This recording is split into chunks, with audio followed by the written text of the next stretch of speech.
Watsenville, avocat, fiscaliste international.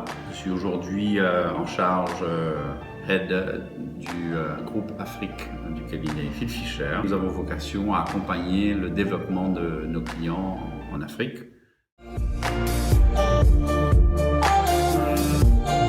Un cercle vertueux s'est amorcé en Afrique depuis maintenant quelques années. Une classe moyenne qui est en plein essor. Cette classe moyenne donc, et ses besoins vont croissant.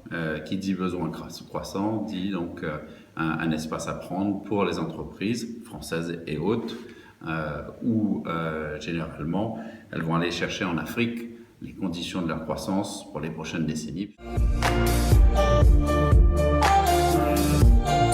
La première difficulté, c'est la méconnaissance.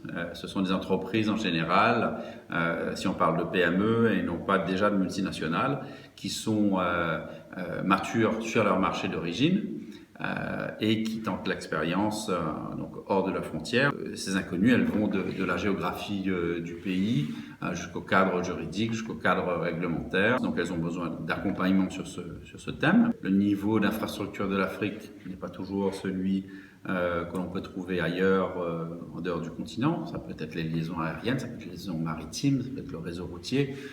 L'Afrique est en pleine dynamique, a plein de bonnes nouvelles, mais il y a un record mondial, à savoir le taux d'imposition record des PME en Afrique, dont le taux est aux alentours de 53% par rapport à une moyenne de 48% ailleurs. Finalement, et là, ça n'est plus un cercle vertueux, mais un cercle vicieux, c'est-à-dire plus les impôts sont forts, avec une administration fiscale qui est faible, vous encouragez un phénomène de corruption et les caisses de l'État, finalement, ne sont pas plus pleines.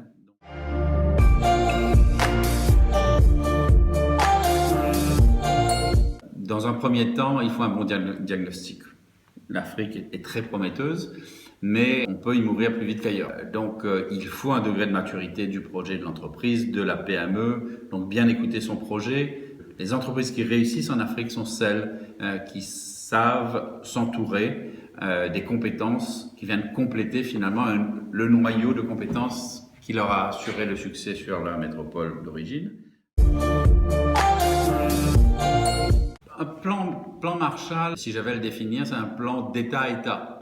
L'Afrique a retrouvé sa fierté, l'Afrique est sur ses deux jambes. Mon plan Marshall à moi, ce serait davantage, entre guillemets, des révolutions au niveau de chaque État pour les rendre plus accueillantes pour les entreprises. J'imagine plusieurs solutions. La simplification des démarches administratives. Il faut imaginer un ensemble de mesures et de réformes au niveau de chaque État qui vont faire reculer finalement tous les mots que l'on entend, qu'on a toujours entendus pour l'Afrique. Un niveau d'infrastructure plus important, une meilleure sécurité juridique, un meilleur fonctionnement des cours de justice est fondamental. La stabilité politique en fait partie. Une classe moyenne éduquée et compétitive pour que les entreprises arrivent à employer, à mixer leur management qui ne soit plus uniquement avec une équipe qui a réussi hors d'Afrique. Les entreprises qui viennent s'implanter en Afrique ont besoin d'un management mixte qui vont les aider à gommer et diminuer le gap culturel qu'elles rencontrent en arrivant. Donc voilà mon plan Marshall à moi pour la réussite de l'Afrique.